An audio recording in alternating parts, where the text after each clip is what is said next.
Selamat datang di Dua Sisi, membahas mendalam seputar pertambangan dari dua sudut pandang.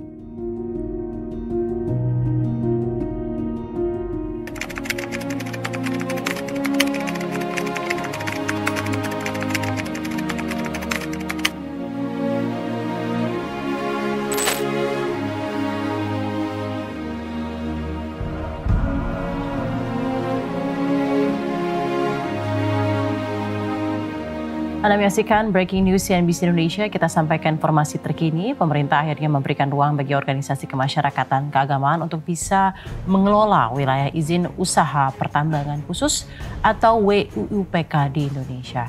Pasal tersebut mengatur WIUPK dapat dilakukan penawaran secara prioritas kepada badan usaha yang dimiliki oleh ormas keagamaan.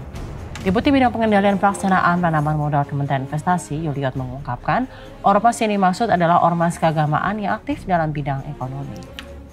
Kalian punya hati nggak sih? NU Muhammadiyah, tokoh-tokoh gereja, pura Hindu, di saat Indonesia ini belum merdeka, emang siapa yang merdekakan bangsa ini? Di saat agresi militer tahun 48 yang membuat fatwa jihad, emang siapa?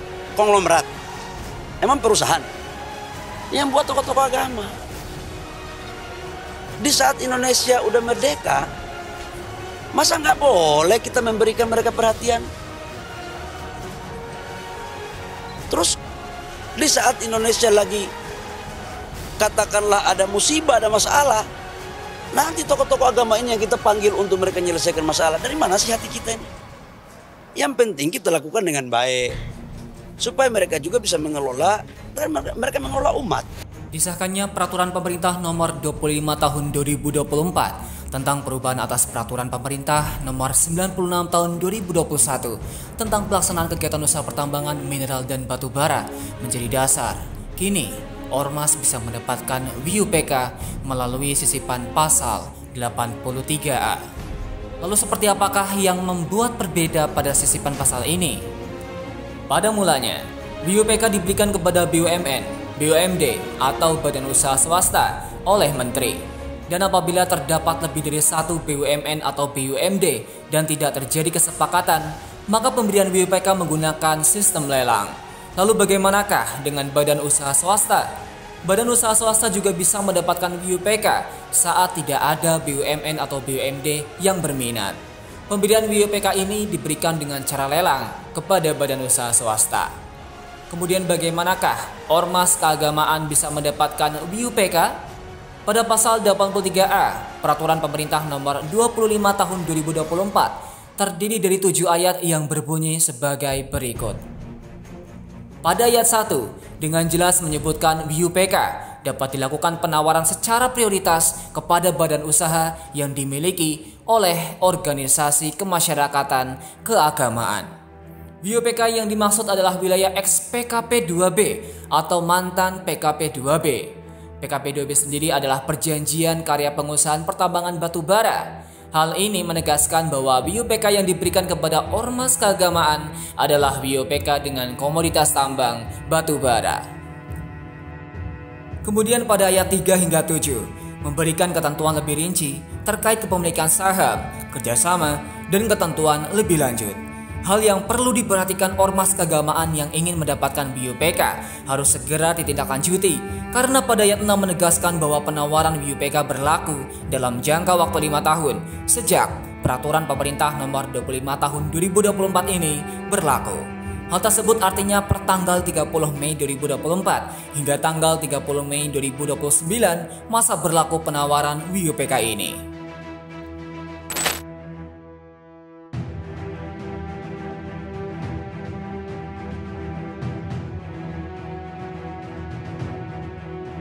Bahlil minta agar revisi APP 96 ini segera digolkan, gitu. Dan ada permintaan untuk menyisipkan di salah satu pasal itu ada klausul agar di PP itu dimasukkan pemberian izin usaha tambang atau izin usaha IUP lah ya, izin usaha pertambangan ya, untuk ormas keagamaan.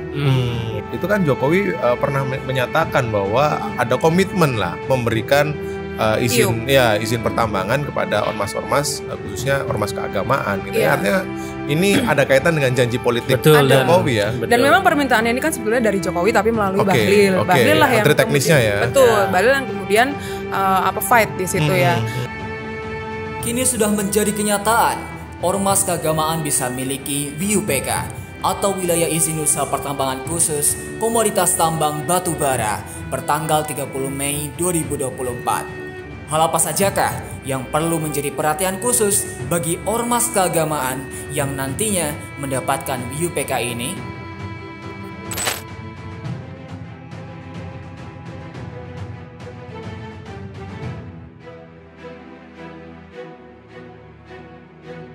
Pengelolaan sumber daya alam yang tidak terbarukan ini harus benar-benar kita lakukan dengan sangat hati-hati.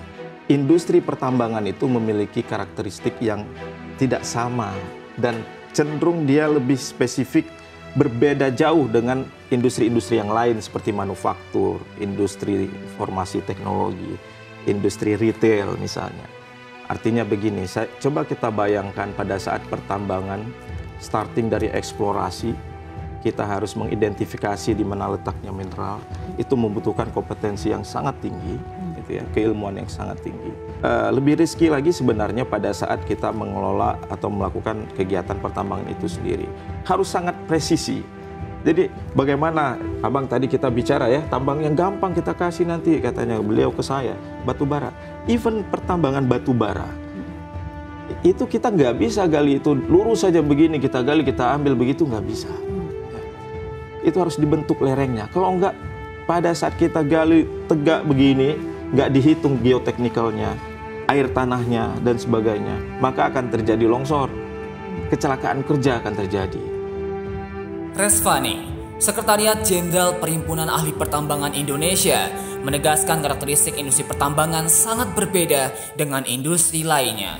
Berikut karakteristik industri pertambangan yang disampaikan beliau.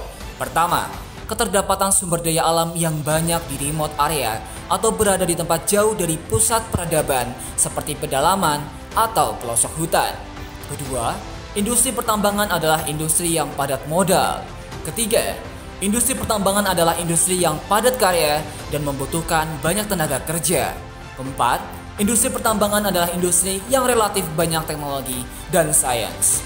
Hal inilah yang harus benar-benar dipahami oleh ormas keagamaan dalam mengelola WUPK nantinya.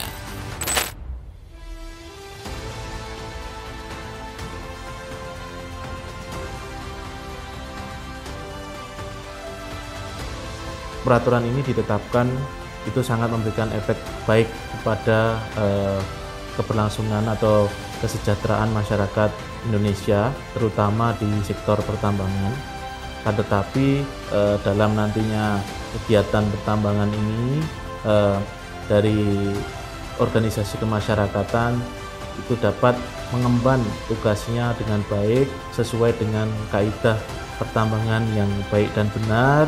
Bukan berarti nanti ketika sudah mendapatkan IUPK itu malah disalahgunakan, malah melenceng dari aturan kaidah pertambangan dan baik dan benar. Nah, peran dari konsultan tambang pun kami juga siap dalam menyokong ataupun mendukung peraturan tersebut jikalau nantinya organisasi kemasyarakatan dirasa kurang mampu ataupun belum siap terkait pengelolaan kegiatan pertambangan.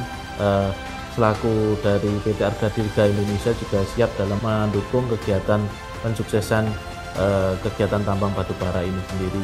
Nah, harapannya sesuai dengan Undang-Undang Dasar 1945 Pasal 33, bumi dan air, kekayaan yang terkandung di dalam bumi Indonesia ini digunakan seluruhnya untuk kemakmuran rakyat. Jangan sampai nantinya organisasi masyarakat ini ketika sudah memiliki malah digunakan untuk mensejahterakan organisasi masyarakat itu sendiri.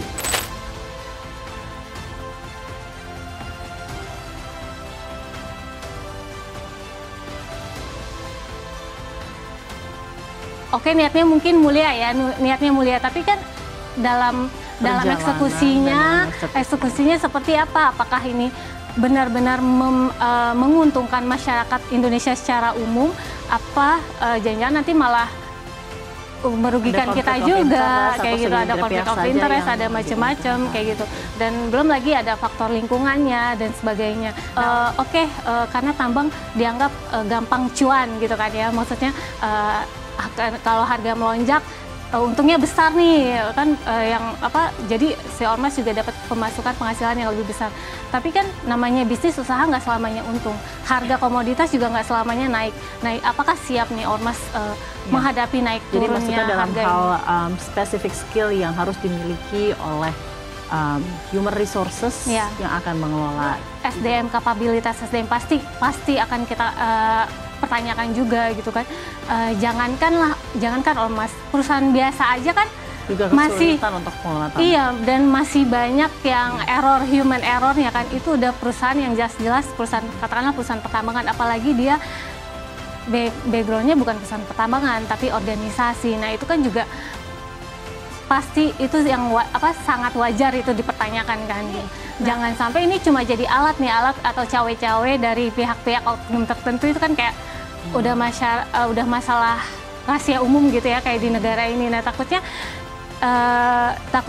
ormas ini juga dijadikan alat atau cawe-cawe dari entah siapa itu yang berkepentingan itu tadi. Ya.